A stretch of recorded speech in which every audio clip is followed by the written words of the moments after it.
नमस्कार दोस्तों, स्वागत है आप सभी का हमारे चैनल पौराणिक लोक पर। ओम नमो भगवते वासुदेवाय नमः। राधे राधे। हरे कृष्णा। प्रिय मित्रों, आप सभी को पुण्य फलदायिनी कामदा एकादशी की हार्दिक शुभकामनाएं।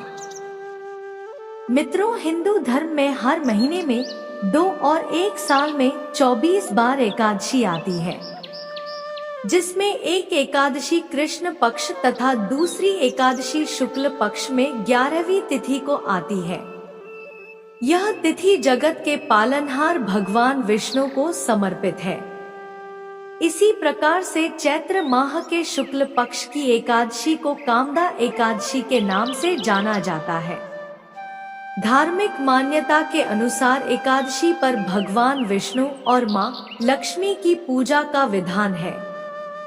कामदा एकादशी पर विधिपूर्वक पूजा करने से लोगों को जीवन के सभी दुख और संकट से छुटकारा मिल जाता है, साथ ही सुख, शांति, समृद्धि और वैभव की प्राप्ति होती है। पद्म पुराण के अनुसार कामदा एकादशी का व्रत करने से ब्रह्म हत्या और अनजाने में किए हुए सभी पापों से मुक्ति मिलती है। यह एकादशी पिशाचत्व आदि दोषों का भी नाश करने वाली है। कामदा एकादशी का व्रत करने और कथा सुनने से वाजपेय यज्ञ का पुण्य मिलता है।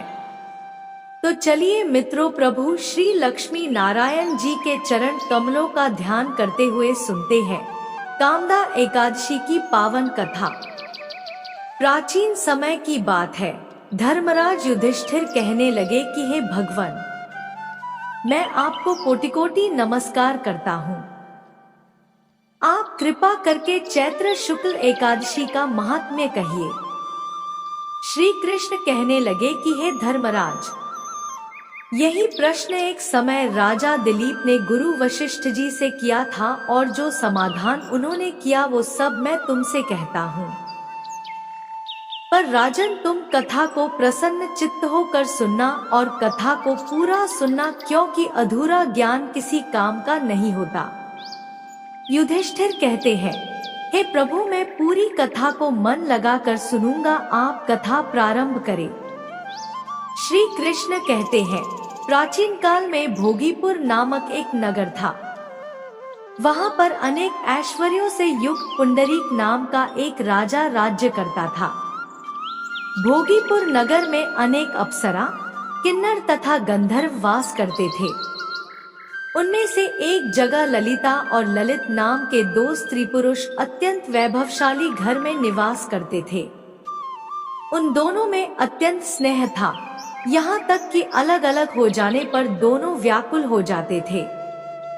एक समय पुंडरीक की सभा में अन्य गंधर्वों सहित ललित भी गान कर रहा था। गाते गाते उसको अपनी प्रिय ललिता का ध्यान आ गया और उसका स्वर भंग होने के कारण गाने का स्वरूप बिगड़ गया। ललित के मन के भाव जानकर कारकोट नामक नाग ने स्वर भंग होने का कारण राजा से कह दिया। तब पुंडरीक ने क्रोधपूर्वक कहा कि तू मेरे सामने गाता हुआ अपनी स्त्री का स्मरण कर रहा है, अतः तू कच्चा मांस और मनुष्यों को खाने वाला राक्षस बनकर अपने किए कर्म का फल भोग। पुंडरीक के श्राप से ललित उसी क्षण महाविशाल काय राक्षस में परिवर्तित हो गया। उसका मुख अत्यंत भयंकर, नेत्र सूर्य चंद्रमा की तरह प्रदीप्त तथा मुख से अग्नि निकलने लगी। उसकी नाक पर्वत की कंदरा के समान विशाल हो गई और गर्दन पर्वत के समान लगने लगी। सिर के बाल पर्वतों पर खड़े वृक्षों के समान लगने लगे तथा भुजाएं अत्यंत लंबी हो गईं। कुल मिलाकर उसका शरीर 8 योजन के विस्तार में हो गया। इस प्रकार राक्षस होकर वह अनेक प्रकार के दुख भोगने लगा।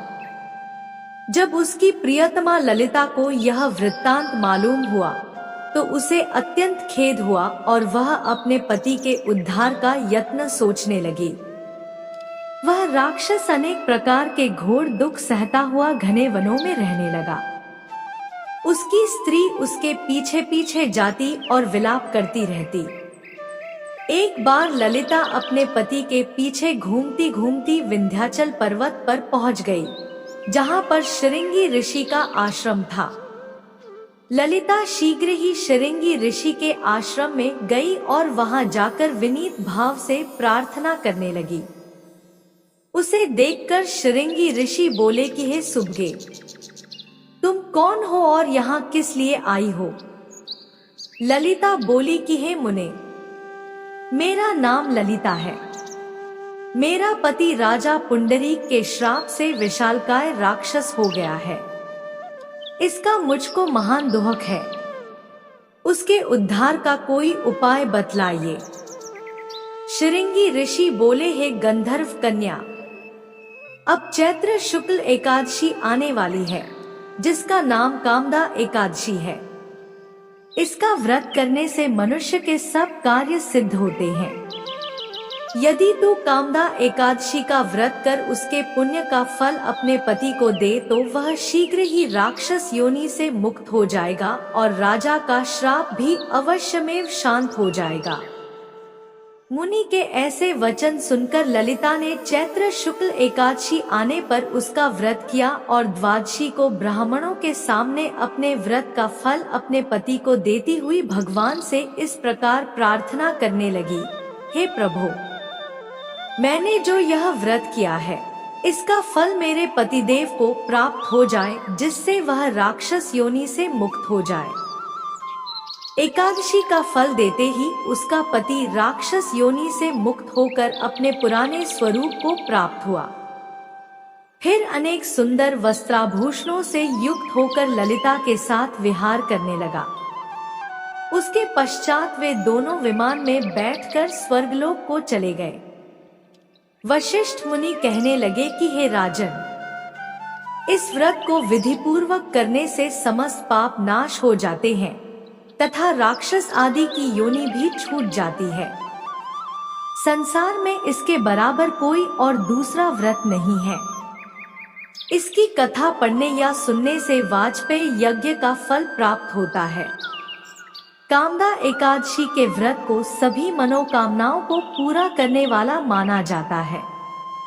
अगर कोई व्यक्ति विधि विधान से इस दिन पूजन करता है तो उसके पारिवारिक जीवन में समस्याएं नहीं आती और जीवन सुचारू रूप से चलता रहता है। इस दिन व्रत रखने से सभी पाप कर्म मिट जाते हैं। तो मित्रों, यह थी कामदा एकादशी व्रत की कथा। तो बोलिए मित्रों, श्रीमन नारायण नारायण हरि हरि, श्रीमन नारायण नारायण हरि हरि।